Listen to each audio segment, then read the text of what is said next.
시청자 여러분 안녕하세요. 정기준 원장입니다. 자, 시국이 안 좋죠? 잠깐 노래가 틀어져 나왔습니다. 오늘 주제입니다. 내일을 향해서라면 이게 제가 되게 좋아하던 노래예요. 애청곡이에요. 언제죠? 제 중학생 때였을 것 같아요. 중학생 때 나왔던 노래인데 지금도 뭐 가끔 어디서 들려오긴 하더라고요. 근데 노래 가사가 너무 그 시절에 중학생 때 아무래도 사춘기를 겪다 보니까는 그런 이제 인생에 있어서 뭔가 막 머리도 혼란스럽고 좀 저도 과도기적인 그런 상황을 맞은 사춘기 소년 입장에서 이 내일을 향해 신성우의 내일을 향해 노래를 들었을 때 또 많은 위로도 되고 많은 또 자신감을 갖게 되고 그랬던 기억이 납니다. 시국이 안 좋죠. 오늘 또 국무총리가 대통령 권한대행이 금요일 녹화입니다. 대통령 권한대행마저 탄핵을 당했습니다. 물론 이제 정치권의 싸움이 좀 그렇다 보니까는 뭐 어차피 이게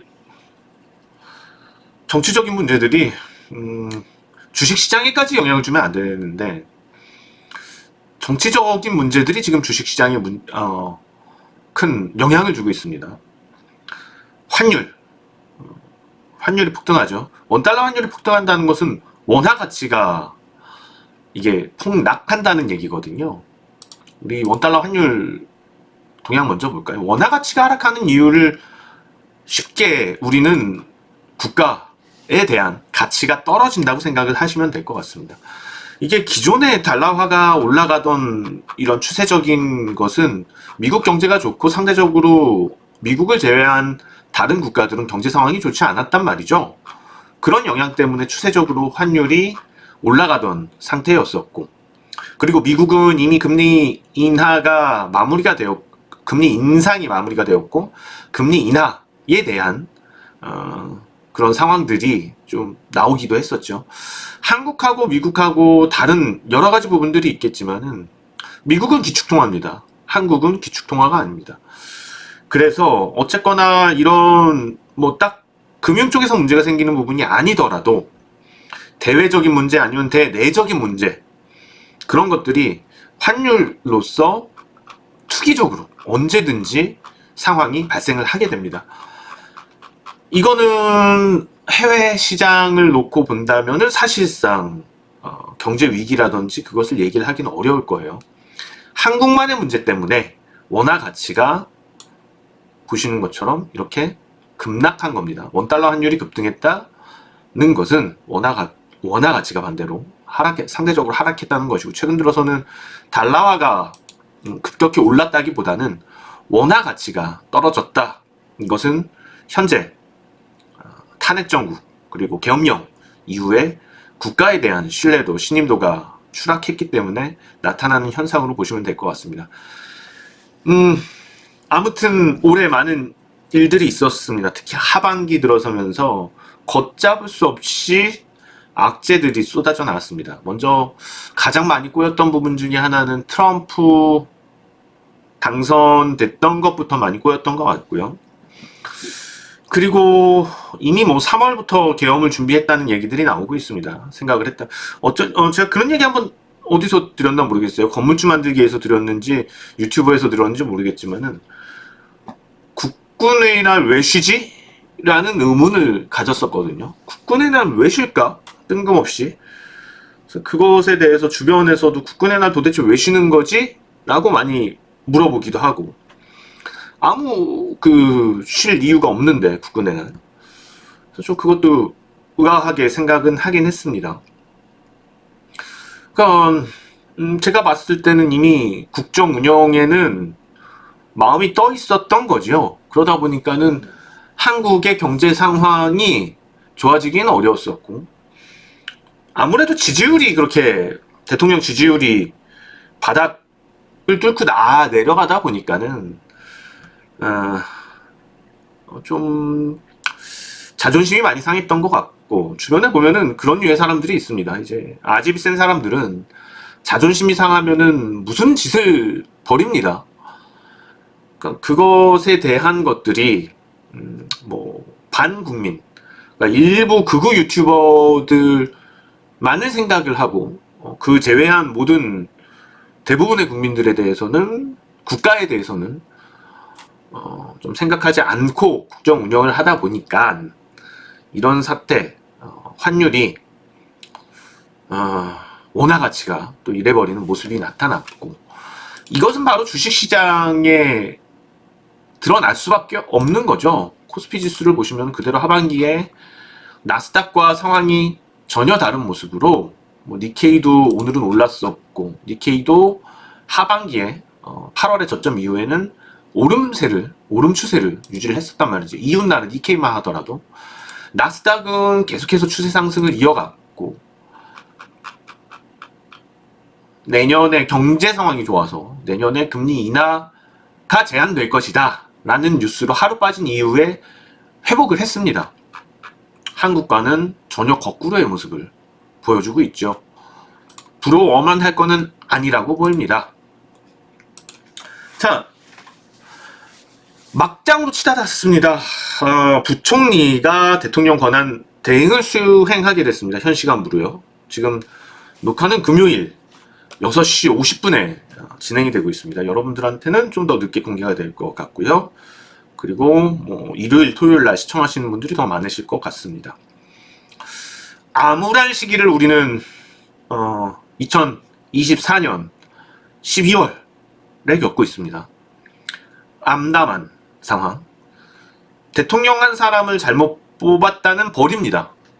저도 마찬가지고 여러분들도 마찬가지고, 물론 이제 다들 누구를 지지했는지는 모르지만 뭐 그래도 국민이 선출한 대통령이지 않습니까? 결국에는 대통령 한 사람을 꼼꼼하게 보지 못하고 정당만 생각하고 보수만 생각하고, 그리고 항상 현재 정권에서 뭔가 해주기를 바라는 마음들, 현재 정권이 뭔가 해내주지는 못합니다. 그럴 수는 없어요. 역사적으로 과거 정부가 어떤 것들을 잘했는지를 평가받는 거죠. 그러니까 지금에서야 과거 김대중 정부하고 노무현 정부가 너무 잘했다는 얘기를 들을 수 있는 거죠. 김대중 정부는 IMF 국면을 헤쳐나가는 데 많은 역할을 했었고, 노무현 정권은 그때 외환위기가, 금융위기가 있었죠. 글로벌 금융위기가 있었죠. 글로벌 금융위기 때문에 특히 뭐 미국과 유럽 국가들이 상당한 금융위기를 겪어서 힘들었지만은, 그럼에도 불구하고 한국은 잘 버텨내었습니다. 물론 이제 한국도 영향을 받진 않을 수 없으니까 경제 성장률은 떨어질 수밖에 없었죠. 그렇지만은 한국은 다른 국가들의 그런 디폴트 부분에 있어서, 그리고 또 서민들이 미국이 그때 어마어마하게 이제 서프라임 모기지 때 내몰렸죠. 아주 심각한 상황이었었죠. 그러니까는 그런 국면들을 잘 극복을 했었고, 그러니까 이게, 하지만은 그 당시에는 엄청난 또 대통령에 대한 비난도 있었었고, 그리고 사실 탄핵도 통과가 됐었었죠. 물론 탄핵 헌법재판소에서는 가결이 되었지만은 통과하지 못했지만, 이게 지금 돌이켜서 생각해 보면은, 먼저 이제 탄핵 장난을 친 거는 그 당시 한나라당이었나요? 먼저 의족수 가지고 장난을 친 게 잘못이지 않을까 싶어요. 근데 탄핵 장난질을 쳤던 건 양반인 거고, 계엄 장난질을 친 거는 모가지를 쳐야죠. 처단을 해야지 마땅합니다. 그렇지 않고 간다면 또 차기 대통령 중에 재미 붙여서 또 합니다. 계엄. 그때는 더 준비해서 할 수도 있어요. 그렇기 때문에 이번 내란과 계엄과 관련된 뭐 명령이기 때문에 따랐어도 그 마찬가지로 다 목을 쳐야 된다고 생각을 합니다. 그렇지 않으면은 대한민국은 더 암울해질 수 있다고 보여요. 그래서 이번에 정말 좀 물론 뼈 아프겠지만 여건이고 야건이고 다시는 대통령이 계엄 가지고 장난질 치지 못하도록 정말 이번에는 그냥 넘어가서는 안 될 것 같습니다. 지금 나오는 뉴스들을 보면 무시무시하죠. 아직도 무기와 폭탄을 들고선 이번 주에는 복귀를 했나요? 아직도 복귀를 안 하고 있었다고 하네요. 공항 폭파죠? 얘기 나오는 거 보면요. 그 다음에 사드 기지 폭파죠.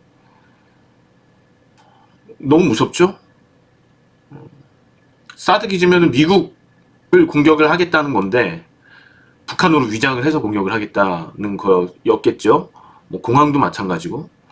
더 무서운 거는 북한하고 미국하고는 다 이 사실을 알고 있었다는 거고, 오히려 그쪽들 제보들이 한국 정치권으로 넘어와서 확인이 되는 상황들. 얼마나 비굴합니까 지금 상황이요.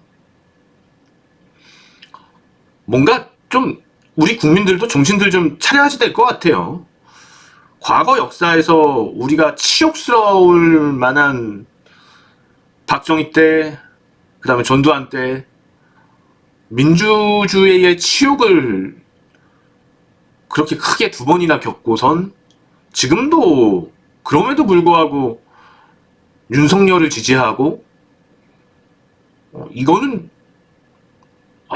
좀 상식적으로 어떻게 받아들여야지 될까요? 아무튼 간에 저는 정치 성향이 없습니다. 여러분들 뭐 저하고 오래 겪어보신 분들은 아시지만 저는 아무런 정치 성향이 없는 사람이에요. 요만큼도 없는 사람이에요. 똑같이 이거를 지금의 야당에서 뭐 전 정부에서 만약에 이렇게 똑같이 해서도 똑같이 비난을 했었을 거고요. 통찰력 있게 사안들을 보셔야지 될 것 같아요. 이건 무슨 정치적인 색깔을 떠나서 사건, 사안으로 보셔야지 될 것 같습니다. 국회에서 총을 쏴서라도 국회 문을 열고 다 드러내라고 대통령이 직접 명령했던 내용들이 지금 나오고 있는 상황이에요. 발포 명령이죠. 전두환조차도 발포 명령에 대해서는 위험하고 수치스럽게 생각해서 법정에서 끝까지 자기가 안 했다고 그랬던 사람입니다. 어떻게 보면은 국민들이 잘 막아서서 그렇지, 더 지금 우리가 지금 제가 유튜브에서 이거 찍고 있는 것 자체도 저는 행복하게 생각을 하고 있어야 된다고 봐요. 어떻게 그런 인간을 대통령으로 뽑았는지 국민의 한 사람으로서 참 너무 수치스럽습니다. 물론 이제 뭐 과반이 안 되는 수준이긴 하지만 투표 유권자에 모두들 우리가 앞으로 잘 해야지 되는 것은 제발 좀 사람 좀 보고 뽑읍시다. 뽑을 사람 없으면 차라리 투표를 하지 말자고요. 제발 좀 사람들 보고 제대로 사람을 뜯어보고 좀 그냥 뉴스에 나오고 언론 플레이 내는 거 보고 사람 뽑지 말고 진짜 사람들 잘 보고 뽑아야지. 주식시장이 이게 뭐예요? 우리가 사람 하나 잘못 뽑아서 지금 주식시장 개판된 거 아니에요. 우리도 반성합시다. 네? 그들한테만 너무 그들만 비난하냐고 그들만 질책하지 말고 우리 자신들도 반성합시다. 벌써 몇 번째입니까? 벌써 대통령 탄핵이 3번째고 국무총리가 탄핵이 당하는 상황이에요. 그들을 지지하고 뽑아줬던 국민들도 우리들도 잘못이 있어요. 우리들도 반성을 해야지 돼요. 당장 자기가 원하는 정당이 마음에 들어서 아니면은 뭐 자기의 이권 때문에 당장 부동산 가격이 올라야지 돼서 당장 집값이 떨어져야지 나도 집을 살 수 있어서 당장 뭔가 지원금을 더 준다 그래서 그런 거 보고선 그런 사탕 말림 정책 갖고 사람 뽑지 말자고요. 앞으로 정말 주식시장을 위해서. 자, 우리 여기까지만 하고 내일을 향해 생각을 합시다. 이제 주식시장도 내일을 향해서라면 과거는 필요 없지. 힘들은 나의 일기도 내일을 향해서라면. 지금까지 제가 했던 얘기들은 다 필요 없습니다. 아무 필요가 없고 아무 소용도 없어요. 내일을 향해서라면. 지금까지는 다 끝난 거예요. 이미 다 엎질러진 물이에요. 대통령 잘못 뽑은 거 당장 거기에 대해서 반성하고, 국무총리 또 탄핵당한 거 거기에 대해서 하나하나씩 뭐 자책하고 또 비난하고, 우리가 내일을 향해 가는 데 있어서 아무 짝에도 쓸모 없다는 거죠.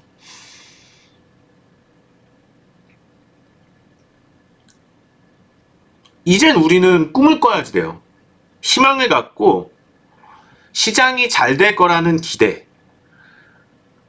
이 방송을 보시는 여러분들은 최대한 이 방송을 주식과 관련되거나 주식하시는 많은 분들께 퍼뜨려 주세요. 왜냐하면 경제도 마찬가지지만 현재 국내 주식시장은 심리가 8알이에요. 펀더멘탈과 기술적인 부분들은 합쳐서 2알도 되지 않아요. 8알 이상이 심리가 차지하고 있습니다. 지금 제 방송 들으시는 여러분들, 그리고 제 방송을 여러분들이 최대한 많이 다른 분들께 봐달라고 공유해 주세요. 그러면 제 방송을 공유하신 분들도 그분들도 공유해 주세요. 최대한 많은 투자자분들이 희망을 가지시고 투자에 대한 심리를 긍정적으로 가지셨을 때 한국 주식시장은 비로소 제 가치를 찾아갈 수 있을 것입니다. 자, 다른 얘기로 지금 주식시장이, 한국 주식시장이 개판을 치는 이유는 투자 심리가 안 좋기 때문이에요. 투자 심리가 지나치게 나쁘기 때문이에요. 반대로 투자 심리가 좋아진다면 시장은 급등하겠다는 얘기죠. 왜냐하면 상대적으로 못 올라간 측면이 많으니까. 무엇 때문에? 단기적으로 발생한 이 상황, 이 사태들 때문에. 결국에는 해결될 거고, 결국에는 어떻게 될 겁니다. 한국이 이걸로 무너질 만큼 체계나 국민성, 지식 수준 떨어지는 나라가 아니에요. 도덕적으로도 마찬가지입니다. 물론 이건 뭐 이번에 계엄령을 도덕적인 부분으로는 해석할 수 없다고 봐요. 저는 이번에 계엄령 내란 사태는 도덕적인 부분보다는 그냥 이렇게 얘기하면 좀 그렇지만 또라이 짓거리 때문에 그렇게 됐다라고 생각을 하는 게 맞을 것 같습니다. 일부 몰지각한 정신 나간 몇몇 때문에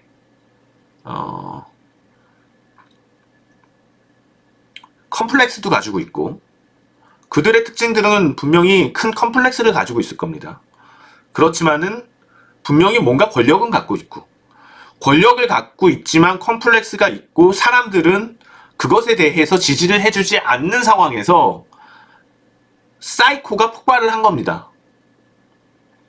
이 상황 사태는 어찌 되었거나 바로 잡혀가고 있어요. 이미 터졌고요. 대통령 탄핵 됐고, 물론 심판을 받아야 되지만 지금 압수수색 당하고 있고, 압수수색 당하면서 실제로 내란 혐의들에 대해선 속속히 다 드러났고, 과거형이에요. 다 과거형이에요. 그러면 제가 볼 때는 구속될 거라고 봐요. 긴급 구속될 거라고 봅니다. 긴급 체포, 긴급 구속될 거라고 보고요. 대통령도. 김건희 씨가 가담을 했는지 여부에 따라서 영부인도 부속이 될 수 있고, 그러면 지금부터는 내일을 향해 새로 써야지 되는 상황이 된 거고, 내일을 향해 새로 써야지 되는 국면을 희망차게 쓸 건지 우울하게 쓸 건지, 이건 국민이 만들어가는 거라고 생각해요. 특히 주식시장에서 계속해서 주식시장 개판이네 하다 보면은 더 개판되는 게 주식시장이고요, 투자심리 때문에.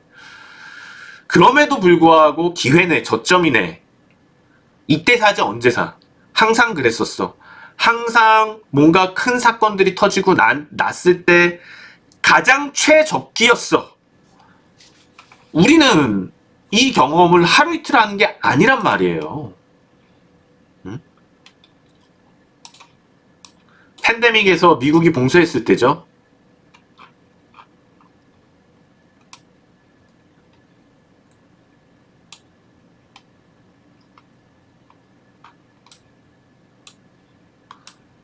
IMF 때 기억하시죠? 네, IMF 터졌을 때 결국에 바닥을 다지고선 또 올라가죠. 그리고 이거는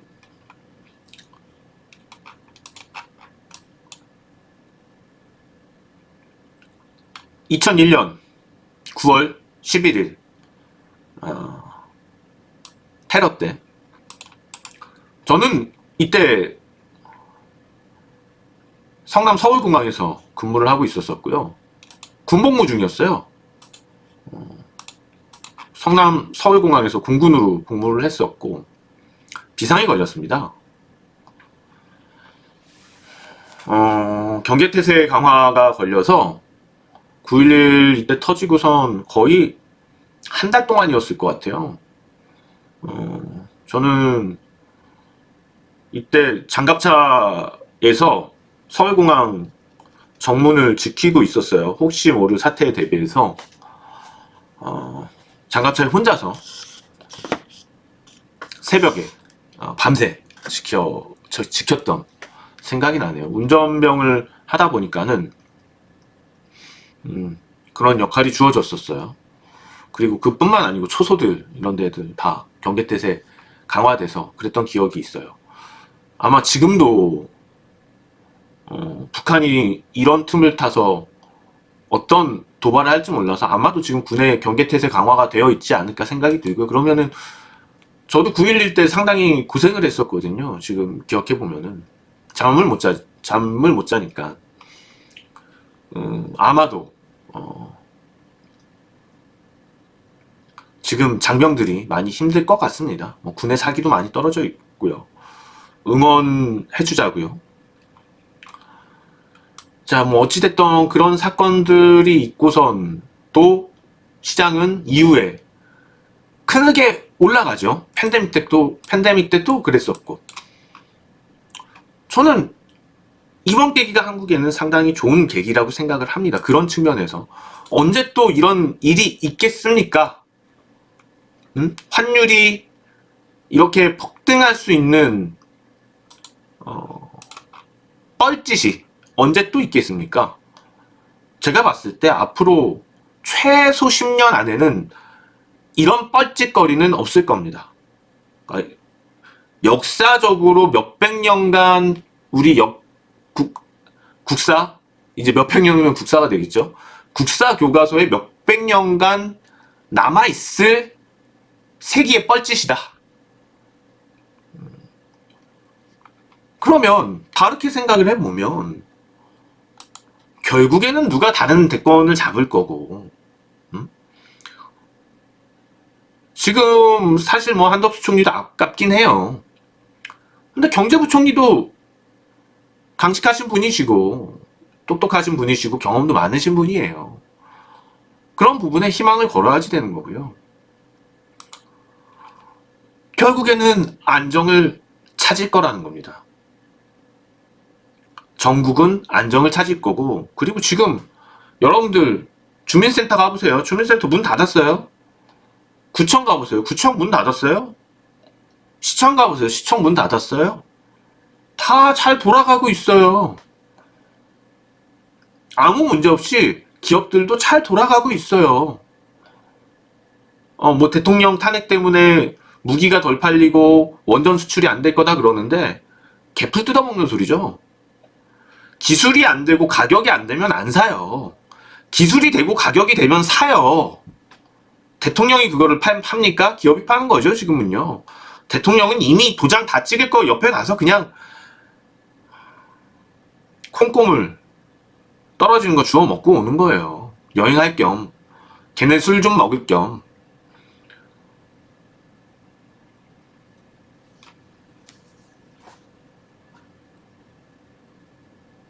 이런 거 저런 거 따져서 생각을 해봤을 때 주식시장이 왜 뭐 때문에 더 떨어질 게 뭐가 있냐는 거죠.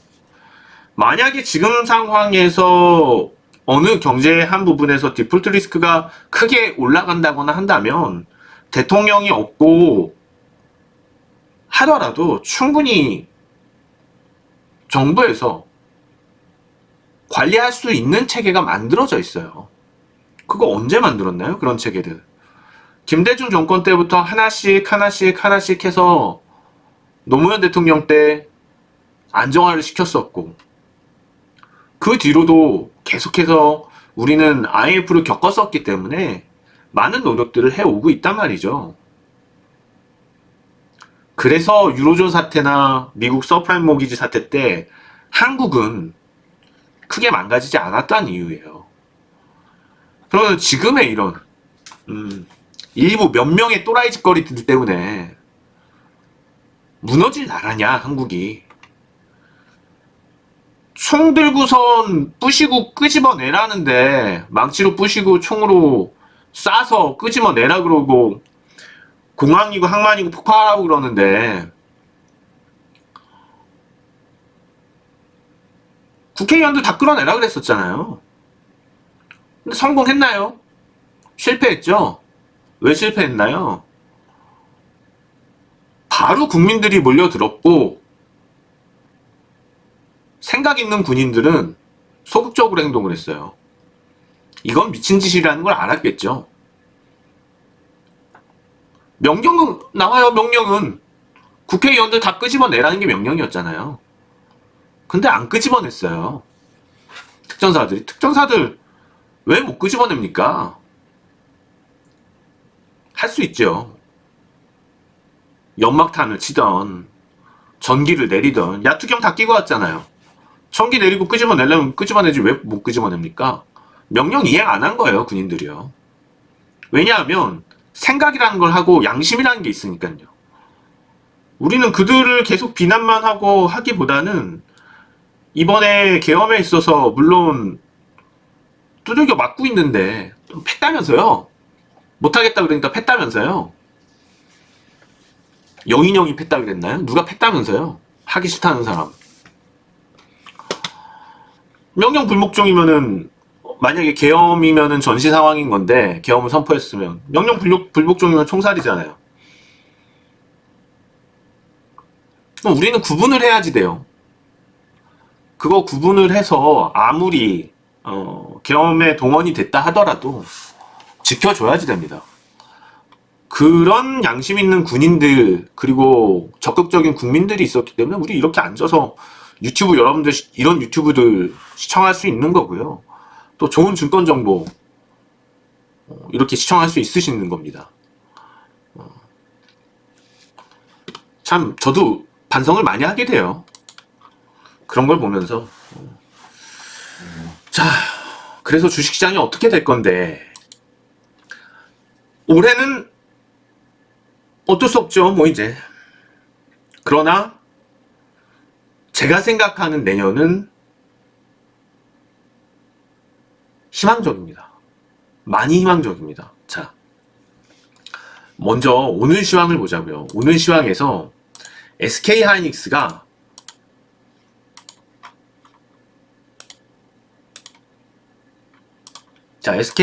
오늘 시황에서 2.5%나 올랐어요. 그리고 SK하이닉스 주가를 보시면 무너지지 않고 있죠. 이게 의미하는 바가 너무 저는 크다고 봐요. 자, 그러면 정상적인 생각에서는 오늘 같은 날, 국정이 이렇게 불안정한 날, 지수가 말을 해주듯이 환율이 폭등을 했죠. 그 다음에 지수가 지금 1% 넘게 또 하락했죠, 오늘. 그런 상태에서 SK하이닉스를 주워 담았단 말이에요. 이게 의미하는 거는 내년에 하이닉스에 대해서 날려보내줄 수 있다는 겁니다. 왜? 싸니까. 거기다 HBM 성장성이 지금으로선 무궁무진하다고 얘기할 수 있을 것 같아요. AI는 이제 시작이죠. 무엇보다도 우리가 진짜 AI라고 할 수 있는 부분은 AI 온 디바이스. 실제로 이게 뭐 서버를 통하지 않고 디바이스 자체가 AI 역할을 해줘야 된단 말이죠. 뭐 여러 가지 가전제품들 뿐만 아니고 자동차부터 해서 각종 산업까지도요. 소형기기라 할지라도. 그러면 너무 편리해지는 게 많아요. 그러니까 예를 들어서 지금 매번 이제 카메라 세팅을 새로 해야지 되는데, 뭐 허접한 카메라 한 대 가지고 하고 있긴 하지만 매번 카메라 세팅을 다시 해야지 되는 거는 어쩔 수가 없어요. 뭐 어디나 마찬가지일 것 같아요. 이 세팅을 매번 할 필요가 없어진다는 거죠. 그런 세팅들도 AI 온 디바이스에선. 근데 이제 문제는 물론 여기도 칩이 들어가 있긴 하지만 HBM이 필요하다는 거죠. 우리가 HBM 없이 AI가 될 수 없다는 거, 그러니까 리튬 없이 2차 전지가 될 수 없다는 것과 같은 맥락이란 말이에요. 좋아요. 그러면은 2차 전지 생산업체 주가가 많이 올랐었어요. 그 다음에 리튬주들이 미친 듯이 올랐었다고요. 엔비디아처럼 반도체 셋을 만드는 회사들, AI 칩셋, 예를 들면은 뭐 우리 비디오 카드라고 할 수 있는 멀티미디어 카드, 그래픽 카드, 멀티미디어 그래픽 카드, 차량에도 들어가고 지금은 어떻게 보면 AI의 핵심적인 분야들이 있죠. 이거는 근데 뭐 CPU, 뭐 이제는 아마도 S칩이 되겠죠. 시스템 통합칩이 되겠죠. 거기에서도 역시 핵심적인 분야가 HBM일 겁니다. 그러면 AI가 어떻게 발전하건 간에 HBM의 수요는 지금 짐작할 수도 없을 만큼 폭증을 할 수밖에 없어요. 아니 뭐 우리가 집채만한 슈퍼컴퓨터를 싸들고 다닐 수는 없잖아요. 그 다음에 지금 이번 주 테마로 얘기가 됐던 게 양자 컴퓨터 관련주들 오늘 막 상한가 치고 이번 주 상한가 치고 시장 이런데도 상당히 강했죠. 그러면 양자 컴퓨터까지도 생각을 한다면은 더군다나 더 HBM은 부각될 수밖에 없다는 거예요. 그러면 하이닉스가 고점이었던 24만원이라고 해서 이게 비쌀까요? 솔직히 지금 하이닉스가 100만원에 팔리고 있다 하더라도 누가 얘 버블이다 라고 얘기할 사람은 없어요. 다른 얘기로 무엇이냐, 100만원 갈 수 있는 종목이 하이닉스라는 거예요. 왜냐하면 성장성이라는 건 주가에 하나도 안 붙어져 있으니까. 하이닉스 실적 좀 볼까요? 현재 실적과 앞으로 예상되는 실적. 올해 벌써 매출이 작년 2배가 넘습니다. 올해 매출이 작년에 2배가 넘어요. 그러니까 내년에 대해서는 너무 보수적으로 잡은 것 같은데 내년에 분명히 넘어섭니다. 84조는 분명히 넘어설 거라고 보여요. 100조를 넘기느냐 못 넘기느냐의 문제일 거라고 생각을 합니다. 자, 아무튼 뭐 지금 아직까지는 경기 상황 때문에 보수적으로 잡아놓은 영업이익이 34조 2천억이고요. 순이익이 25조 7천억입니다. 그렇게 했을 때 PER 4.8배. 솔직히 올해 실적 기준으로 나눴을 때 7배의 PER을 받고 있는데 이것도 마찬가지로 그 어떤 프리미엄은커녕 할인되고 있죠. 어떤 성장성에 대한 반영도 못 받고 있단 말이에요. 근데 이런 종목이 오늘과 같은 구간에서 움직였단 말이죠. 이거는 매우 고무적입니다. 그러니까 이런 부분에서 우리는 희망을 찾고 볼 수 있는 거예요. 그리고 이번 주 스타한 현대중공업인데 앞으로 관련돼서 건설주, 뭐 중공업, 전력주, 그러니까는 인프라와 관련된 산업주들 내년에 상당히 기대가 돼요. 이게 지금 좀 수요가 폭발할 가능성이 너무 높아요. 중국 성장을 하고 중국에서는 그동안 너무 안 좋다 보니까는 적극적인 경기 부양책을 구체적으로 내놨단 말이죠. 중동은 미래를 위해서 계속해서 뭔가를 대규모로 건설을 하고 있고, 네옴시티뿐만 아니고 트럼프 정권이 들어오면은 뭔가의 건설 경기부터 해서 건들 수 있다는 얘기들이 많이 나오고 있고요. 경기 부양 얘기가 벌써부터 나오고 있죠. 그러면서 인플레를 유발할 수 있다 얘기들이 있습니다. 그 다음에 러시아, 우크라이나도 재건해야지 되고, 그러면은 토목과 관련된 건자재부터 해서 철근이죠. 대표적으로 콘크리트, 철근이 많이 필요할 거고,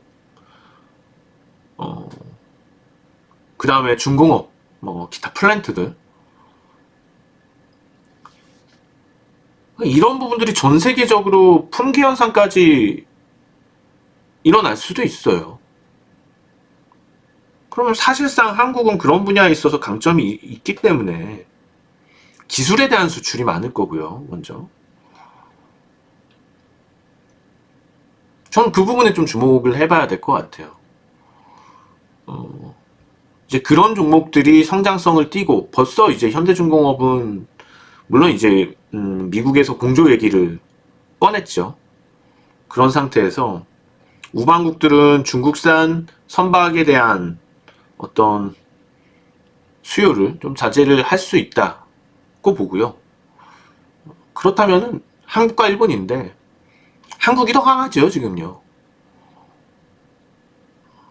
아마도 지금 이제 중공업, 조선주도 이제 시작하지 않았나 그런 생각이 듭니다. 또 의외로 전력 산업도 강합니다, 한국이요. 이 부분도 무시할 수 없을 거고요. 전력이 강하다는 거는 뭐 여러 가지 측면에서 얘기할 수 있을 것 같지만은 원전 관련돼서도 뭐 한국에서 원전 안 해도 상관없죠. 외국에서 하면 되죠. 수요를 하는 나라들이 있으니까. 트럼프의 정책이기도 하고요. 그런 기술의 수출들, 이런 부분들을 넓게 생각을 해봤을 때 한국이 정말 좀 지금은 경기가 좋지 않지만 경기가 부양이 될 수 있었던, 과거에 경기가 부양이 됐었던 산업 분야에서 성장할 여지가 매우 높다는 거예요. 이런 점들까지 좀 감안해서 생각을 한다면 내년의 시장이 올해 같을 거다? 전혀 그렇지 않아요. 새 출발을 하는 시대적 배경도 있을 거고요. 주식시장의 구조적인 부분도 있을 겁니다. 왜냐하면 첫 번째로 코스닥 같은 경우에는 2차 전지주들이 다 주식시장에서 성장을 끝내고 이 성장이 본격적으로 분산이 되었죠. 근데 2차 전지 관련된 종목들 오늘 다 신저가 나왔거든요. 52주 신저가가 다 나왔단 말이에요. 2차 전지 관련주들이. 그동안 코스닥을 부양했던 게 2차전지였었죠. 근데 2차전지 관련주들이 그렇게 올해 내내 그랬단 말이에요. 그게 첫 번째 있었을 거고. 그리고 하반기에 외국인이 삼성전자를 어마무시하게 순매도를 했습니다. 사실 삼성전자 순매도를 제외하고서는 매수 우위예요. 하반기부터 삼성전자 주가가 너무 많이 떨어진 것도 올해 시장이 암울했던 큰 이유라고 보면 될 것 같습니다. 올해처럼 시장이 내년에 될 가능성은 저는 상당히 낮다고 보입니다. 만약에 물론 2차전지처럼 버블이 묻어있는 상태에서 전망 자체, 2차전지에 대한 전망 자체가 지금 둔화되는 상황을 계속 맞아야지 되는데 그런 상황하고 반대거든요. 지금은 성장성이 부여를 받아야지 되는데도 불구하고 아예 성장성 부여를 받지 못하는 종목들이 태반이에요. 그런 섹터 업종이 더 많다는 거죠. 지금은요. 그러면 사실상 조금씩 국정 안정이 되면서 그런 부분에 대한 제 가치 평가가 이루어질 수밖에 없다는 거고, 그런 제 가치 평가가 있다 보면은 강력한 저가 매수세는 유입이 될 겁니다. 물론 뼈 아픕니다. 계엄 사태 이후에 대한민국 국민으로서 쪽팔리기도 하고요. 그럼에도 불구하고 희망적이라고 얘기할 수 있는 것은 한국의 국민성은 이번에 뭐 시위에서도 마찬가지고 외신들도 그런 부분에 대해서 대단하다는 얘기들을 주요 언론들이 다 보도를 하지 않았습니까? 그런 믿음을 갖는다면 사실상 주식시장도 마찬가지예요. 계속 주식시장에 대해서 안 좋았다고 비난할 게 아니고 우리 스스로가 한국 주식을 좀 사줬으면 좋겠어요. 이렇게 저평가되어 있는, 너무나 가치 대비해서 저평가되어 있는 한국 주식을 우리 국민들이 사줘야지 주식시장은 올라가게 되어 있습니다. 자국민도 사지 않는 주식을 외국인이 왜 사요? 원래 투자의 자국 쏠림 현상은 기본적으로 있기 마련이에요. 그러면 우리는 이쪽으로 좀 모아줄 필요가 있어요. 한국 주식 쪽으로. 한국 주식 쪽으로 우리가 국민들이 나서서 저가 매수를 해주고 가치를 높여줬을 때 외국인 입장에서도 안정판이라고 생각하고, 그것이 안정판이라고 생각하고 주가를 끌어올려 줄 수 있는 거죠. 대한민국 국민 자체도 한국 주식시장에 대해서 비난을 하고 개판이라 그러고 떠나버리면 그 어떤 외국인이 뭘 믿고 주가를 끌어올려 주겠습니까? 그래서 오늘 방송에 대해서 최대한 여러분들 구독과 좋아요 안 누르셔도 됩니다. 뭐 평상시에 하시던 대로 좋아요 안 누르셔도 돼요. 귀찮으니까. 제가 좋아요 눌러달라고 강요하지 않잖아요. 대신에 오늘 방송만큼은 최대한 많이 주식하시거나 아니면은 경제활동 하시는 분들한테 제발 공유 좀 해주세요. 지금은 한국 주식을 살 때라고.